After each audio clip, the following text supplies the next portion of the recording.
Chers téléspectateurs bien-aimés dans les Seigneurs, bienvenue dans 2 Timothée 3,16, une émission de réflexion, une émission des enfants de Dieu, où nous pénétrons dans les Écritures pour chercher la vérité qui va nous mener à la vie éternelle.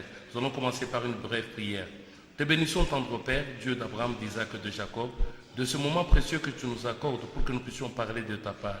Que toi seul tu puisses, mon Dieu, mon roi, nous instruire, Père éternel, nous combler de ton intelligence et de ta sagesse, afin de transmettre cette parole pour qu'elle donne la vie à ton peuple. Au nom de Jésus. Amen.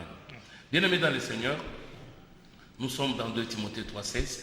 Nous disons que nous avons toujours demandé que ceux-là qui nous suivent puissent apprêter leur Bible, leur bloc-notes et de quoi écrire. Parce qu'on voudrait bien que vous puissiez agir comme le Béréen, les Juifs de Bérée. Nous sommes dans le livre d'Actes des Apôtres, chapitre 17, verset 11. Acte 17, 11.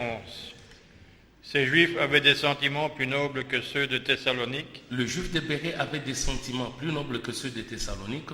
Ils reçurent la parole avec beaucoup d'empressement. Ils recevaient la parole de Dieu avec beaucoup d'empressement. Et ils examinaient chaque jour les Écritures pour voir si ce qu'on leur disait était exact. Ah, d'accord, c'est qu'on dit le Juif de Bérée écoutait la parole de Dieu avec beaucoup d'empressement, mais comme ils notaient ce qu'on leur disait, après avoir écouté la parole de Dieu, il faut maintenant commencer à méditer, à examiner pour connaître la véracité de ce qu'on leur disait. Alors, bien-aimés dans le Seigneur, nous allons continuer avec notre sujet sur le mystère de cette étoile, c'est-à-dire le secret, ce qui est caché dans les 7 étoiles. Nous sommes dans les livres d'Apocalypse. Apocalypse chapitre 1, vous allez lire le verset 9, 10, 13 à 20. Apocalypse 1, 9. Moi, Jean, votre frère, qui est père avec vous à la tribulation, au royaume et à la persévérance en Jésus, j'étais dans l'île de Patmos, appelée Patmos, à cause de la parole de Dieu et du témoignage de Jésus. On dit que notre frère Jean l'apôtre, était sur l'île qu'on appelle l'île de Patmos. Il était là, mais il dit que non, il a aussi part à la souffrance, part à la persévérance, part à ce royaume. Bien-aimé dans le Seigneur. Mais pendant qu'il était dans cette île-là, c'était à cause de la parole de Dieu et du témoignage de Dieu. Oui. Je fus saisi par l'Esprit au jour du Seigneur, et j'entendis derrière moi une voix forte, comme le son d'une trompette. On dit qu'il était ravi par l'Esprit au jour du Seigneur. Bien-aimé dans le Seigneur. Est-ce que vous êtes déjà arrivé aussi d'être ravi par l'Esprit le jour du Seigneur, d'être poussé par l'Esprit? Parce que tout ce que nous faisons pour la parole ou dans la parole de Dieu, on voudrait que ça soit animé par l'Esprit de Dieu, que ça soit que nous soyons ravis par l'Esprit. Il est très en transe, ravi dans l'Esprit, et il entendait une voix comme la voix d'une trompette. 13. Et au milieu des 7 chandeliers, quelqu'un qui ressemblait à un fils d'homme, vêtu d'une longue robe, ayant une ceinture d'or sur la poitrine. On dit qu'il y avait, au milieu de 7 chandeliers, il y avait une personne qui avait une robe. Mais on dit que non, il avait une ceinture autour de rein. Mais on dit comment est-ce qu'il était, oui. Sa tête et ses cheveux étaient blancs, comme de la laine blanche, comme de la neige. Ses yeux étaient comme une flamme de feu. On nous décrit maintenant la personne qui était au milieu, qui portait la robe, qui avait une ceinture. Mais on dit que non, ses cheveux étaient blancs, comme de la laine, comme de la neige, oui. Ses pieds étaient semblables à de l'airain ardent, oui, comme s'il avait été embrasé dans une fournaise. Et sa voix était comme le bruit d'une grande eau. Il avait dans sa main droite 7 étoiles. Oh, d'accord. Cet homme-là, qui était au milieu de cette chandelier, dans sa main droite, il tenait 7 étoiles. Oui. De sa bouche sortait une épée aiguë. On dit de sa bouche sortait une épée aiguë. À 2 tranchants. À double tranchant. Et son visage était comme le soleil lorsqu'il brille dans sa force. Et son visage brillait comme le soleil, quand le soleil brille dans sa force. Quand je le vis, je tombai à ses pieds comme mort. Il posa sur moi sa main droite en disant, « Ne crains point, Je suis le premier et le dernier. Maintenant, on voudrait savoir, qui est cet homme-là qui tenait dans sa main les 7 étoiles bien-aimés dans le Seigneur? On dit que cet homme-là a dit à Jean, ne crains point, je suis le premier et je suis le dernier. Et le vivant. Et le vivant. J'étais mort. J'étais mort.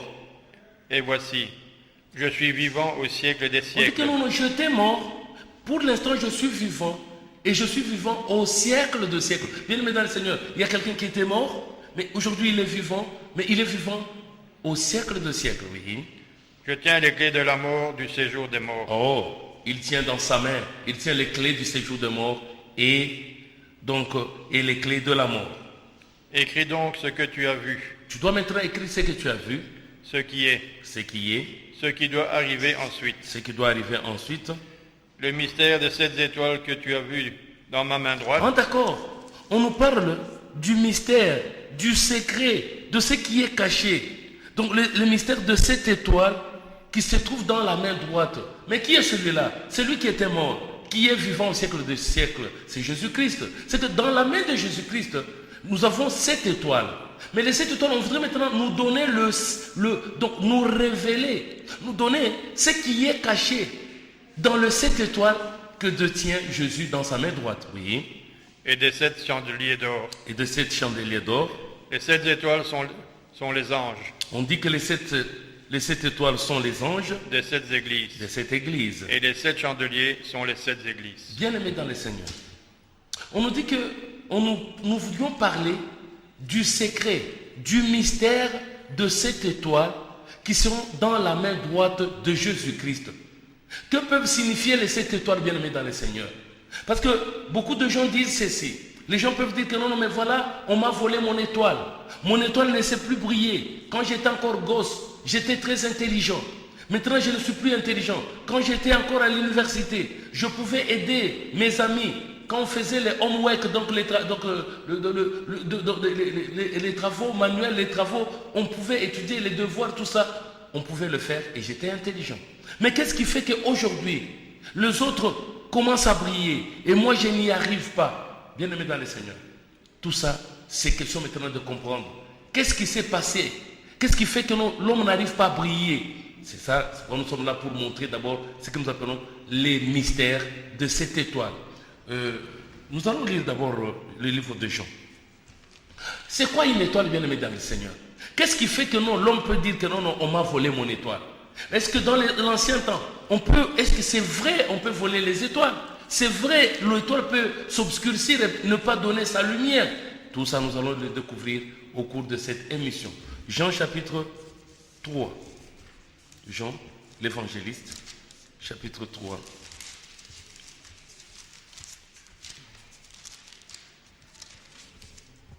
Jean 3, 12. Oui. Jean 3, 12. Si vous ne croyez pas quand je vous ai parlé des choses terrestres. Si vous ne croyez pas quand je vous ai parlé de choses terrestres. Comment croirez-vous quand je vous parlerai des choses célestes? Comment croirez-vous quand je vais vous parler des choses célestes? Bien aimé dans le Seigneur. Revenons au verset 11. Oui. 11. En vérité, je te le dis. En vérité, je te le dis. Nous disons ce que nous savons. Nous disons ce que nous savons.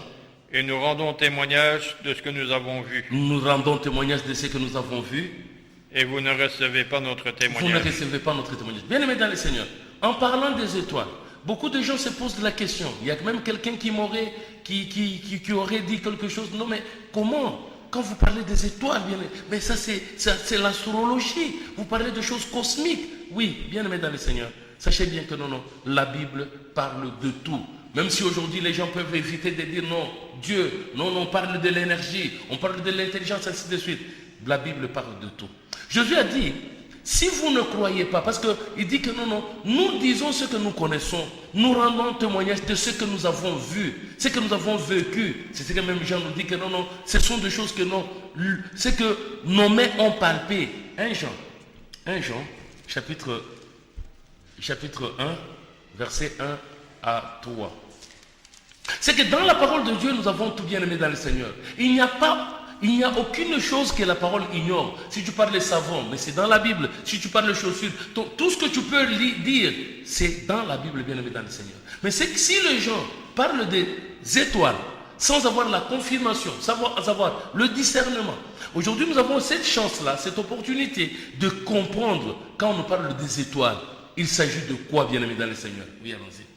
1 Jean 1:1. Oui. Ce qui était dès le commencement. Ce qui était dès le commencement. Ce que nous avons entendu. C'est ce que nous avons entendu.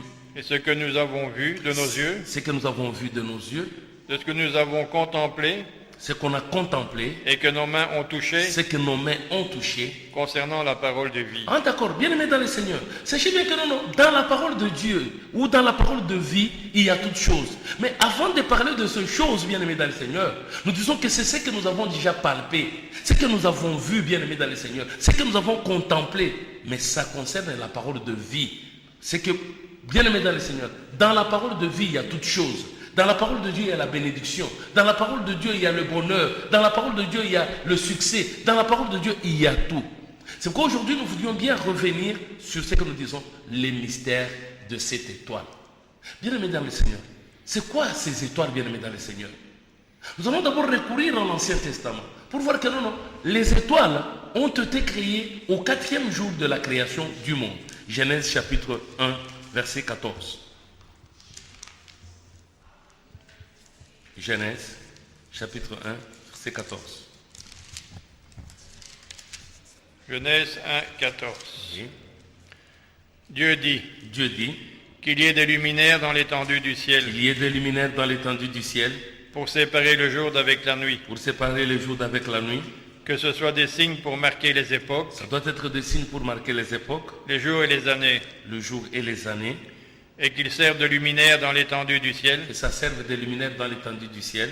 Pour éclairer la terre. Pour éclairer la terre. Et cela fut ainsi. Oui. Dieu fit 2 grands luminaires. Dieu va faire les 2 grands luminaires. Le plus grand luminaire pour présider au jour. Le plus grand, c'est pour présider au jour. Et le plus petit pour présider à la nuit. Le plus petit pour présider à la nuit.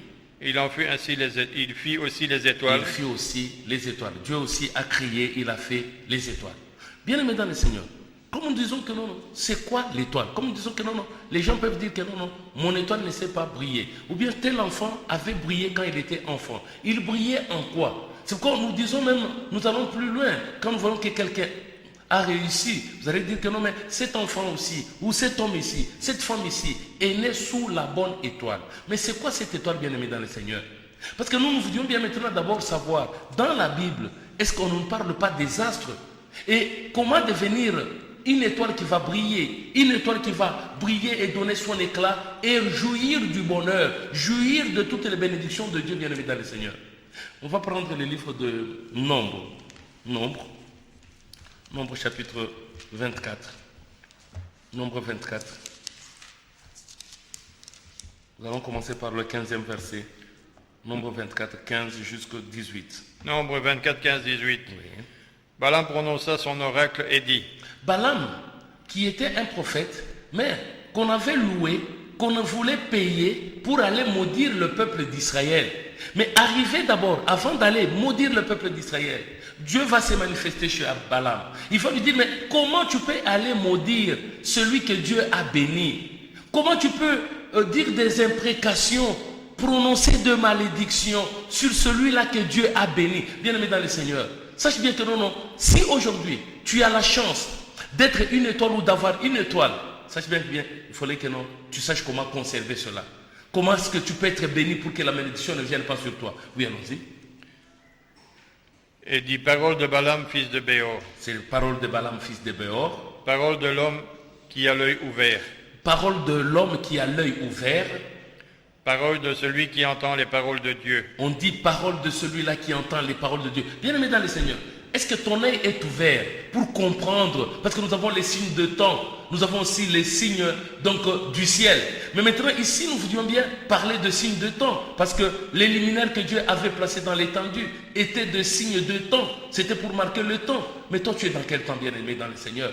C'est pour aussi marquer les époques. Tu vis quelle époque, bien-aimé dans le Seigneur? Que faire pour changer ton époque? Que faire pour changer le temps? Parce qu'on dit, Dieu, il est le maître des temps et des circonstances. Comment faire pour qu'il change le temps et les circonstances? Qu'il change ton temps, qu'il change tes circonstances, bien-aimé dans le Seigneur. Bien aussi. Parole de celui qui entend les paroles de Dieu. Parole de celui-là qui entend les paroles de Dieu. De celui qui connaît les desseins du Très-Haut. De celui-là qui connaît les desseins du Très-Haut. Bien-aimé dans le Seigneur, il faudrait que tu sois aussi capable de connaître les desseins du Très-Haut, de connaître les pensées de Dieu. Oui. De celui qui se prosterne, dont les yeux s'ouvrent. On dit celui-là qui va se prosterner et ses yeux s'ouvrent. Regarde-toi, bien-aimé dans le Seigneur. Est-ce que tu vois ou bien tu ne vois pas? Parce qu'il faudrait que tu connaisses, tu vis dans quelle époque et que faire pour que tu changes les circonstances de ta vie, pour que tu vives quand même une vie heureuse, bien-aimé dans le Seigneur. Mais cela dépend de la vue. Parce que si tu vois, quand tu te prosternes, c'est pour voir. Qu'est-ce que tu vas voir? Oui. Je le vois. Je le vois. Mais non maintenant. Oh, bien-aimé dans le Seigneur. Est-ce que toi aussi tu as l'œil ouvert ou bien ton œil est fermé? Parce que le Dieu de ce siècle a aveuglé les yeux, a aveuglé l'intelligence. Mais ici on nous dit que non, je le vois. Balaam est en train de voir. Mais qu'est-ce qu'il voit? Oui. Je le contemple. Je le contemple. Mais non de près. Mais pas de près. Oui. Un astre sort de Jacob. On dit un astre. Un astre est en train de sortir de Jacob. Bien-aimé dans le Seigneur. À partir de Jacob, mais il y a un astre qui sort de Jacob. Quel est cet astre qui doit sortir de Jacob? Parce que nous avons vu les astres lumineux que Dieu a créés au commencement. Mais ici on nous dit, de Jacob sort un astre. Oui. Un sceptre s'élève d'Israël. Un sceptre est en train de sortir d'Israël. Il perce les flancs de Moab. Oui. Et il abat tous les enfants de Seth. Il abat tous les enfants de Seth. Ils seront maîtres d'Édom. Ils seront maîtres d'Édom. Ils seront maîtres de Syr. Ils seront maîtres de Séhir. Ses ennemis. Oui. Israël manifeste sa force. Oui. 14. Et maintenant. Oui. Voici, je m'en vais vers mon peuple. Oui. Viens, je t'annoncerai ce que ce peuple fera à ton peuple dans la suite des temps. Oui. Revenez à 19. Celui qui sort de Jacob. L'astre qui est sorti de Jacob a une mission. Oui. Règne en souverain. Il doit régner en souverain. Bien aimé dans le Seigneur. Parce que je ne sais pas si tu es né pour être seulement à la traînée, être à la queue leu. Non. Tu es né pour régner. Ici on nous dit que un sceptre sort d'Israël. Il y a un astre qui sort de Jacob. Mais quand il sort, c'est pour régner. Il sort pour dominer. Oui, allons-y. Il fait périr ceux qui s'échappent des villes. Oui. Balaam vit Amalek. Ok. Oui, on peut se limiter par là. Nous disons, il y a un astre qui sort de Jacob. Il y a un astre qui doit régner, qui doit dominer. C'est quand nous revenons maintenant, parce que nous disons, nous avons le mystère, les secrets de cette étoile qui sont dans la main droite du Fils de Dieu, de Jésus-Christ. Bien aimé, nous voudrions bien que tu puisses récupérer. Si peut-être tu avais perdu ton étoile, si ton étoile ne sait plus briller, que faire maintenant? Tu dois récupérer ton étoile. Ton étoile doit briller et tu dois bénéficier de ton étoile, bien-aimé dans le Seigneur. Tu dois bénéficier parce que si tu brilles, mais il ne faudrait pas que tu brilles à un moment donné, et puis c'est fini, tu n'as plus d'éclat, tu ne donnes plus ton éclat. C'est comme nous disons que nous allons d'abord commencer, bien-aimé dans le Seigneur, avec, dans la main droite du Fils de Dieu, il y a cette étoile. Mais commençons d'abord pour voir, lui quand il est né, qu'est-ce qui s'est passé? Matthieu, chapitre 2. Commençons par le premier verset. Matthieu 2.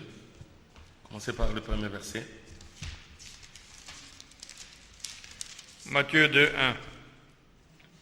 1. Jésus étant né à Bethléem en Judée. On dit Jésus étant né à Bethléem en Judée. Au temps du roi Hérode. C'était au temps du roi Hérode. Voici les mages d'Orient arrivèrent à Jérusalem. Les mages venus d'Orient sont arrivés à Jérusalem. Et dirent. Et ils dirent. Où est le roi des Juifs qui vient de naître? On dit, les mages sont venus. Les mages sont des gens qui savent comment lire, qui savent consulter le ciel pour connaître les signes de temps. Ces mages sont venus. Ils ont regardé dans le ciel. Ils ont vu qu'il y avait des événements qui allaient arriver. Mais qu'est-ce qui leur a montré que non, il y a un roi qui devrait naître? On dit que non, le mage venu d'Orient arrivèrent à Jérusalem et vont poser la question de savoir où est le roi qui vient de naître. Souvenez-vous qu'on avait dit que de Juda sortirait, on dit qu'un astre sortait de Jacob. Mais il devait venir pour dominer, il devait venir pour régner. Quel est cet astre qui sortait? Oui, allons-y.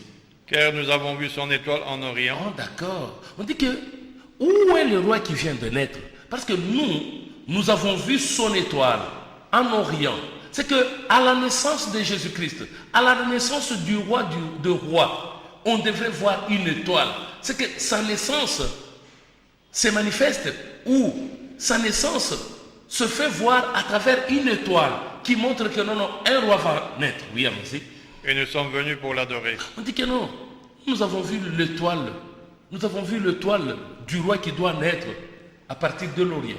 Mais nous sommes venus maintenant ici pour adorer ce roi-là qui est né. Oui.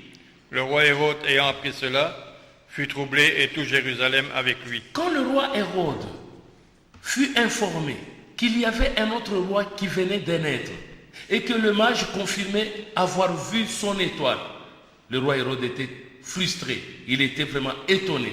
Oui. Il assembla tous les principaux sacrificateurs. Il va rassembler les principaux sacrificateurs. Oui. Et les scribes du peuple. Et les scribes du peuple. Et il s'informa auprès d'eux. Il va maintenant s'informer auprès d'eux. Oui. Du lieu où le Christ devait naître. Du lieu où le Christ devrait naître. Ils lui dirent. À Bethléem en Judée. On dit que non, mais il doit naître à Bethléem en Judée. Voici ce qui a été écrit par le prophète. Voici ce qui a été écrit par le prophète. Et toi, Bethléem, terre de Juda, oui. Tu n'es certes pas la moindre entre les principales villes de Juda, oui. Car de toi sortira un chef qui paîtra Israël, mon peuple. Ah d'accord. De la même manière qu'on avait prédit dans les livres de Nombre, Balaam avait donné son oracle. Balaam avait dit ceci: de Jacob sort un astre. Cet astre doit régner en dominateur. Cet astre deviendra un chef qui doit faire périr ses ennemis. Mais ici on nous dit oui. On pose la question. On dit mais où devrait naître le Christ? On dit en Bethléem, en Judée. Parce qu'il est dit que non, de toi Bethléem sortira un chef. De toi sortira le dominateur. De toi sortira le roi de rois. Oui, allons-y. Alors Hérode fit appeler en secret les mages. Hérode va maintenant appeler les mages. Et s'enquit soigneusement auprès d'eux depuis combien de temps l'étoile brillait. Ah, d'accord. Hérode appelle maintenant les mages en secret pour leur poser la question. Depuis combien de temps cette étoile brillait? Bien aimé dans le Seigneur, sachez bien que non, tel que toi tu es né sous une étoile. Tu es né avec une étoile. Mais le problème c'est quoi? C'est Hérode maintenant le problème. Parce que le mage qui voit l'étoile, ils peuvent informer Hérode. Qui peut être Hérode aujourd'hui, bien aimé dans le Seigneur? Hérode peut être même dans ta famille. Hérode peut être même dans le milieu où tu es né. Dans la société, parmi les amis et connaissances, parmi les collègues. Hérode peut être là. Mais on voit, toi, tu as une étoile, bien aimé dans le Seigneur. Hérode s'informe. Il dit, non mais dites-moi, depuis combien de temps cette étoile a commencé à briller? Oui, allons-y. Oui, il les envoya à Bethléem en disant... Nous sommes dans le livre de Matthieu, chapitre 2. Nous sommes déjà au 8e verset. Nous sommes en train de voir ce que nous appelons l'étoile de Jésus ou l'étoile de Bethléem.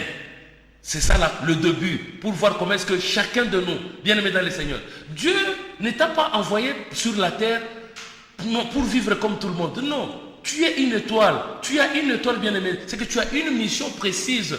Une mission pour que tu vives comme un chef. Une mission comme tu vives comme celui qui doit dominer, celui qui doit être au-dessus de ses ennemis. Bien aimé dans le Seigneur. Mais qu'est-ce qui fait que non, tu es maintenant maltraité? Qu'est-ce qui fait qu'on te fait souffrir? Qu'est-ce qui fait que tu es malmené? Parce que ton étoile ne brille plus. Ton étoile a été étouffée, bien aimé dans le Seigneur. Allons-y. Oui. Allez et prenez des informations exactes sur le petit enfant. Hérode demande maintenant aux mages, allez, prenez les informations sur le petit enfant. C'est que Hérode a appris par oui dire qu'il y a un roi qui est né parce qu'ils ont dit que non, ce sont les étoiles. C'est cette étoile-là qui brillait, qui a montré la présence ou la naissance de Jésus-Christ. Oui, allons-y. Quand vous l'aurez trouvé, vous allez trouver le petit enfant, faites-le-moi savoir. Faites-moi savoir. Afin que j'aille aussi moi-même l'adorer. Moi aussi, je vais aller pour adorer le petit enfant. Après avoir entendu le roi, ils partirent, les mages sont partis. Et voici l'étoile qu'ils avaient vue en Orient, aller devant eux. Ah d'accord. Quand ils ont quitté Hérode, bien aimé dans le Seigneur, le tout c'est de faire quoi? Parce qu'une étoile peut briller. Mais si vous passez par Hérode, Hérode on peut le trouver même dans des églises. Hérode on peut le trouver. Donc Hérode, il est là, il ne veut pas la naissance, il ne voudrait pas. Pour lui, parce qu'il pense que son royaume ou son trône est menacé par la présence du nouveau roi. C'est pourquoi Hérode va leur demander d'aller prendre les informations. Quand les mages ont quitté Hérode, ils vont voir réapparaître l'étoile qu'ils avaient vue en Orient. Oui. Donc, ils allaient devant eux jusqu'au moment où arrivaient au-dessus du lieu où était le petit enfant. L'étoile marchait devant eux. L'étoile dirigeait les mages vers l'endroit où Jésus était né. Jésus qui est né sous cette étoile. Jésus qui est né sous la bonne étoile. Mais les mages sont conduits par quoi? Par cette étoile. Les mages vont maintenant commencer parce que l'étoile marchait devant eux.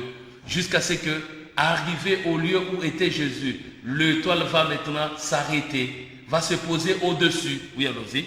Quand ils aperçurent l'étoile, ils furent saisis d'une très grande joie. Ils étaient saisis d'une très grande joie. Ils entrèrent dans la maison. Ils vont entrer dans la maison. Et virent le petit enfant avec Marie sa mère. Ils vont voir le petit enfant avec Marie sa mère. Se prosternèrent et l'adorèrent. Ils vont se prosterner et ils vont commencer à adorer le petit enfant. Ils ouvrirent ensuite leur trésor. Ils vont ouvrir leur trésor. Et lui offrirent en présent de l'or, de l'encens et de la myrrhe. De l'or, de l'encens et de la myrrhe. Puis divinement avertis en songe de ne pas retourner vers Hérode. Ah d'accord. Le problème c'est quoi? On va les avertir de ne plus retourner par Hérode. Bien aimé dans le Seigneur, si vous retournez par Hérode, ça sera difficile. Il vous sera difficile de garder cet enfant en vie. Même vous-même, on risque même de vous tuer. Oui. Et ils regagnèrent leur pays par un autre chemin. Jésus, donc Dieu va leur demander de prendre un autre chemin, de ne plus passer par Hérode. Oui. Lorsqu'ils furent partis, voici un ange du Seigneur apparut en songe à Joseph et dit. Alors qu'un ange va apparaître à Joseph en songe en lui disant ceci. Lève-toi, prends le petit enfant et sa mère, fuis en Égypte. Lève-toi, prends le petit enfant, parce que la vie du petit enfant est en danger. Fuis en Égypte avec le petit enfant. Oui. Et reste-y jusqu'à ce que je te parle. Non, tu vas rester là-bas jusqu'à ce que je vais te parler. Car Hérode cherchera le petit enfant pour le faire périr. Il va chercher le petit enfant pour le tuer. Oui. Joseph se leva. Joseph va se lever. Prit de nuit le petit enfant et sa mère. Il va prendre le petit enfant et sa mère. Et se retira en Égypte. Ils vont se retirer en Égypte. Il y resta jusqu'à la mort d'Hérode. Il va y rester jusqu'à la mort d'Hérode. Afin que s'accomplisse ce que le Seigneur avait annoncé par le prophète. C'est pour accomplir ce que la prophétie que le Seigneur avait donnée. J'ai appelé mon fils hors d'Égypte. Alors Hérode, voyant qu'il avait été joué par les mages, comme Hérode a constaté que non, les mages lui avaient tourné en ridicule, se mit dans une grande colère. Il va se fâcher. Et il envoya tuer tous les enfants de 2 ans et au-dessous. Oui. Qui étaient à Bethléem. On va maintenant, Hérode va envoyer qu'on puisse exterminer, qu'on puisse rayer dès la carte tous les enfants de 2 ans et en dessous de 2 ans. Oui. Et dans tout son territoire. Selon la date dont il s'était soigneusement acquis auprès des mages. Ah d'accord. Il avait une date. Parce que quand il avait posé la question aux mages, depuis combien de temps l'étoile brillait? Bien aimé dans le Seigneur. Le problème ici, nous voulions d'abord connaître que nous avons la première étoile. Nous avons cette étoile-là de Jésus, l'étoile de Bethléem. Cette étoile a conduit le mage à connaître là où Jésus était en train de naître. Bien aimé dans le Seigneur, comme nous parlons des étoiles, c'est quoi d'abord une étoile? Nous allons d'abord prendre les livres de 1 Corinthiens, chapitre 2. On va commencer par le verset 9 jusqu'au 14.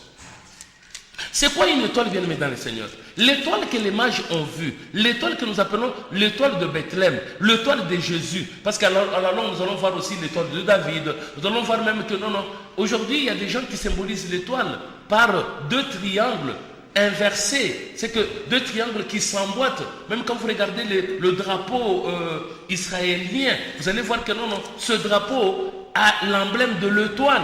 Mais ce sont deux triangles qu'on a emboîtés. Donc un triangle qui regarde en bas et l'autre triangle qui regarde en haut. L'ensemble nous donne ce que nous appelons l'étoile. Mais aujourd'hui, nous, enfants de Dieu, quand nous parlons des étoiles, nous faisons allusion à quoi? Allons-y. 1 Corinthiens 2,9. Oui. Mais comme il est écrit, oui. Ce sont des choses que l'œil n'a point vues. Ce sont des choses que l'œil n'a point vues. Que l'oreille n'a point entendues. Les choses que l'oreille n'a point entendues. Et qui ne sont point montées au cœur de l'homme. Les choses qui ne sont point montées au cœur de l'homme, oui. Des choses que Dieu a préparées pour ceux qui l'aiment. Ce sont des choses que Dieu a préparées pour ceux qui l'aiment, oui. Dieu nous les a révélées par l'Esprit. Dieu nous les a révélées par l'Esprit. Car l'Esprit sonde de tout. L'Esprit sonde de tout. Même les profondeurs de Dieu. Même les profondeurs de Dieu. Bon, comme je disais de l'étoile ici, il y a ma soeur Kamera Oumen qui est en train de se poser la question, mais comment le pasteur dit que nous avons deux triangles inversés? Oui, nous avons bien sûr un triangle inversé. Donc nous avons deux triangles. Il y a un qui pose sa base au-dessus et l'autre en dessous. Les deux ensemble nous donnent l'étoile. Voilà. Bien. Et comme nous sommes en train de parler, nous disons que non.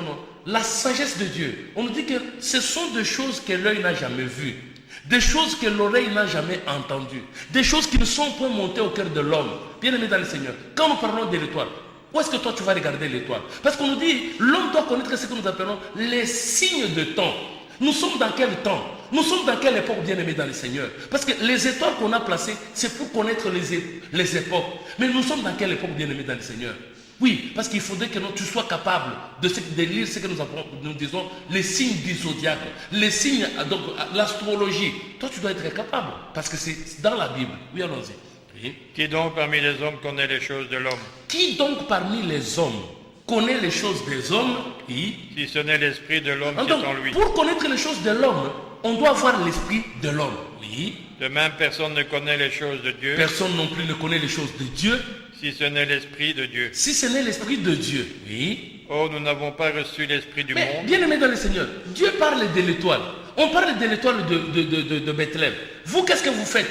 Quand vous dessinez, vous faites quoi? Vous fabriquez la crèche. Au-dessus, vous mettez une étoile. Vous pensez que c'est cette étoile-là que vous mettez? Non, bien aimé dans le Seigneur. Aujourd'hui, bien, nous voudrions bien vous montrer comment est-ce que, si vous êtes un mage, ou si vous voudriez devenir comme de mages, nous allons vous montrer l'étoile. Cette étoile doit vous amener là où Jésus est en train de naître. Il faudrait que cette étoile-là puisse vous conduire jusqu'à là où Jésus va naître, bien aimé dans le Seigneur. C'est pourquoi on dit que non, pour connaître les choses de Dieu, il faut chercher l'Esprit de Dieu. Pour connaître les choses des hommes, vous avez besoin de l'Esprit de l'homme. Oui. Mais l'Esprit qui vient de Dieu. Ah d'accord. Nous n'avons pas reçu l'Esprit du monde. L'Esprit qui vient de Dieu. Oui. Afin que nous connaissions les choses que Dieu. We can say the Spirit comes from God. C'est que l'Esprit qui vient de Dieu. Parce que beaucoup de gens ont l'Esprit du monde. C'est là où nous allons voir, bien aimé dans le Seigneur, même d'autres personnes utilisent les étoiles qui sont tombées avec les dragons. Parce que nous allons voir que les dragons a fait tomber aussi un tiers des étoiles du ciel. Ça, nous allons le découvrir après. C'est pour savoir que non, il faudrait maintenant que non. Toi, tu as reçu quel esprit? L'esprit qui vient de Dieu ou bien l'esprit qui vient du monde? Oui. Afin que nous connaissions les choses que Dieu nous a données par sa grâce. Alors c'est pour connaître les choses que Dieu nous a données par sa grâce. Alors, comme nous disons que non, nous allons parler de ces choses comment? Oui, allons-y. Et nous en parlons non avec des discours qu'enseigne la sagesse humaine. On en va en parler non avec les discours qu'enseigne la sagesse humaine. Mais avec ce qu'enseigne l'Esprit. Avec ce qu'enseigne l'Esprit. Employant un langage spirituel pour les choses spirituelles. Ah d'accord, bien dans le Seigneur. Cette histoire d'étoile, c'est quelque chose d'esprit bien aimé dans le Seigneur. Mais toi, je vais te demander une chose. Si peut-être tu avais une étoile qu'on a volée, qu'un membre de la famille, de la société, un collègue ou que sais-je encore, ça peut être aussi un homme de Dieu, entre guillemets, qui s'est fait, comme on dit, il s'est fait ange de lumière, mais il vient là-bas, c'est ses mains pour détruire. Nous disons ceci, tu n'as pas de problème. Dans la main droite, il y en a 7. Il y a 7 étoiles. Si tu as perdu une étoile, tu n'as pas à t'en faire. C'est question maintenant seulement de comprendre comment avoir la première étoile, comment avoir la deuxième étoile. C'est ça le problème. Mais avant cela, avant que nous puissions arriver à comprendre les étoiles qui sont dans la main droite, je voudrais d'abord ouvrir une petite parenthèse pour comprendre que il y avait les dragons qui a fait tomber un tiers des étoiles du ciel. Apocalypse. chapitre 12. Vous allez commencer par le 3e verset jusqu'au 4e verset.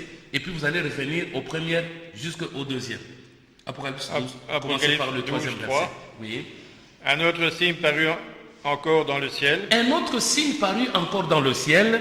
Et voici, c'était un grand dragon rouge feu. C'était un grand dragon rouge feu, oui. Ayant 7 têtes. Il avait 7 têtes. Et 10 cornes. Et 10 cornes. Et sur ces têtes, 7 diadèmes. Sur ces têtes étaient 7 diadèmes. Sa queue entraînait le tiers des étoiles du ciel. Sa queue entraînait le tiers des étoiles du ciel. Et les jetait sur la terre. Bon, posons-nous la question. Bien-aimés dans le Seigneur, on va un peu réfléchir. Les étoiles que vous voyez, vous les voyez au ciel ou bien sur la terre? Parce qu'on dit que le dragon avait entraîné avec sa queue le tiers des étoiles du ciel et les a jetées sur la terre. Mais où est-ce que tu as déjà vu que non, voilà cette étoile ici, ça a été jeté par le dragon. Voilà cette étoile ici. Mais ce que j'étais en train de te dire auparavant, c'est quoi? C'est que nous avons des gens qui utilisent les étoiles qui sont tombées sur la terre. C'est pourquoi vous allez voir qu'il y a des gens qui font des fétiches, il y a des gens qui font... C'est qu'ils peuvent même te faire tomber l'étoile qui est en toi et jeter ça sur la terre. C'est pourquoi nous disons ceci. Mais toi, tu as de la chance. Tu as de la chance pourquoi? Parce qu'aujourd'hui, nous voulions maintenant te montrer que faire, bien-aimé dans le Seigneur, pour récupérer les étoiles. Pour récupérer les étoiles, il faudrait d'abord que tu deviennes comme un petit enfant. Parce que nous avons vu que on a découvert l'étoile de Jésus à sa naissance. C'est que le petit enfant, même les enfants que nous avons ici, chaque enfant a une étoile. Chaque enfant brille à sa manière. Mais aujourd'hui, bien aimé dans le Seigneur, comme nous avons dit que ces concepts ou ces choses, nous devons utiliser un langage de l'esprit pour les choses de l'esprit. La première des choses, c'est de savoir d'abord comment faire pour avoir la première étoile. 2 Pierre, chapitre 1. 2 Pierre 1. 2 Pierre, chapitre 1. Nous allons lutter maintenant comment faire pour récupérer la première étoile, pour récupérer tes étoiles bien-aimées dans le Seigneur. Si ça ne brillait pas, tu as maintenant l'occasion pour que ça puisse briller. 2 Pierre, chapitre 1, commencez par le 19e verset. 2 Pierre 1, 19. Et nous tenons pour d'autant plus certaine la parole prophétique. On dit, nous tenons d'autant plus certaine la parole prophétique, oui. À laquelle vous faites bien de prêter attention. À laquelle vous faites bien de prêter attention. Comme à une lampe qui brille dans un lieu obscur. Comme à une lampe qui brille dans le lieu obscur. Jusqu'à ce que le jour vienne apparaître. Jusqu'à ce que le jour vienne apparaître. Et que l'étoile du matin se lève dans vos cœurs. Bien-aimés dans le Seigneur, nous avons toujours dit ceci. Il y a une expression qui dit, quelle que soit la longueur de la nuit, le jour finit toujours par paraître. Mais ici on nous dit ceci. Nous tenons d'autant plus certaine la parole prophétique à laquelle vous faites bien de prêter attention, comme à une lampe qui brille dans le lieu obscur, jusqu'à ce que le jour vienne et que l'étoile du matin se lève dans vos cœurs. Bien-aimés dans le Seigneur, c'est que la première étoile, c'est l'étoile du matin. Mais cette étoile doit briller à l'intérieur, bien-aimés dans le Seigneur. Mais c'est quoi cette étoile? C'est que pour que cette étoile brille, tu dois te rendre là où Jésus est en train de naître. Parce que c'est quoi cette étoile du matin qui doit briller dans nos cœurs? Et cette étoile ne peut briller que le matin. Cette étoile ne peut pas... On dit c'est l'étoile du matin. Cette étoile doit briller dans le cœur. D'abord, voyons d'abord c'est quoi cette étoile et voyons maintenant comment cette étoile peut briller. Apocalypse 22. Là, c'est la première. C'est que pour restaurer, pour récupérer, si vous avez perdu votre étoile, si aujourd'hui, bien aimé dans le Seigneur, vous pouvez être une fille très belle, vous êtes née très jolie et vous grandissez à un moment donné, peut-être il n'y a pas de mariage. C'est quoi ça? Vous avez un diplôme, mais il n'y a pas du travail. Ça veut dire quoi, bien aimé dans le Seigneur? Ou bien, mais ça vient d'où? Non. Que tu sois caméraman, camérawoman, journaliste, avocat, que tu sois policier, que tu sois maçon, mais nous avons besoin que tu puisses briller et que tu puisses jouir du bonheur de ton éclat, bien-aimé dans le Seigneur. Apocalypse, chapitre 22. Vous allez prendre le verset 16. Apocalypse 22, 16. Oui. Moi, Jésus. Moi, Jésus. J'ai envoyé mon ange pour vous attester ces choses. Ah d'accord, bien-aimé dans le Seigneur. Si aujourd'hui nous parlons de ces choses, on dit que Jésus-Christ nous a envoyé son ange pour que nous puissions avoir cette opportunité, cette chance-là, pour que nous puissions restaurer, récupérer tout ce que nous avons perdu. C'est quoi dire que non, moi Jésus-Christ, j'ai envoyé mon ange. Oui, oui. Dans les églises. Dans les églises. Je suis le rejeton. Oui. Et la prospérité de David. Oui. L'étoile brillante du matin. D'accord. Non. Voudriez-vous répéter s'il vous plaît? Parce qu'on n'a pas bien saisi. Oui, allons-y. Oui. Moi Jésus. Moi Jésus-Christ. J'ai envoyé mon ange. J'ai envoyé mon ange. Pour vous attester ces choses. Pour vous attester ces choses. Dans les églises. Ah d'accord. C'est que ces choses, c'est pour les enfants de Dieu. Ce sont des choses que nous devons donner aux gens qui sont dans l'église. Pas dans des synagogues. Pas dans des temples de Satan. On dit ce sont des choses que nous envoyons pour l'église. Est-ce que toi tu es une église? Parce que l'église est bâtie sur Pierre. À partir de la réponse que Pierre avait donnée à Jésus, on a dit, sur cette pierre, je bâtirai mon église. Mais ça, c'est un message adressé aux églises, aux membres de l'église. Ce n'est pas un message qu'on va donner aux païens. Oui, allons-y. Je suis le rejeton. Je suis le rejeton. Et la postérité de David. Et la postérité de David. L'étoile brillante du matin. Ah, d'accord. C'est que si nous comprenons bien, Jésus-Christ est né sous une étoile. Mais Jésus-Christ était une étoile. Si Jésus est une étoile, bien aimé dans le Seigneur, comment est-ce que vous pouvez retrouver ou récupérer ce que vous avez perdu? On doit le récupérer par Jésus-Christ. Parce que lui, il tient dans sa main des étoiles, mais lui-même c'est un astre, lui-même c'est une étoile. Comment faire pour récupérer? Parce qu'on dit que non, quand vous écoutez la parole de Dieu, il faudrait que ce soit une parole qui vienne de Dieu, une parole qui vous révèle les secrets de Dieu, une parole qui va faire quoi? Cette parole fera en sorte que le jour paraisse. Mais comment est-ce que le jour va paraître, bien aimé dans le Seigneur? Romains chapitre 13. Romains 13. Nous sommes en train de chercher comment faire pour récupérer les étoiles. Mais la première étoile à récupérer, la première étoile qui doit s'élever, c'est Jésus-Christ, bien-aimé dans le Seigneur. On dit que Jésus-Christ doit briller. C'est lui l'étoile brillante, donc l'étoile du matin. Oui, allons-y. Romains chapitre 13. Commencez par le verset 12 jusqu'au verset 14. Romains 13, 12. La nuit est avancée. La nuit est avancée, bien-aimé dans le Seigneur. Oui. Le jour approche. Le jour est en train d'approcher. Dépouillons-nous donc des œuvres des ténèbres. Dépouillons-nous donc des œuvres des ténèbres. Et revêtons les armes de la lumière. Revêtons les armes de la lumière. Marchons honnêtement. Marchons honnêtement. Comme en plein jour. Comme en plein jour. Loin des orgies.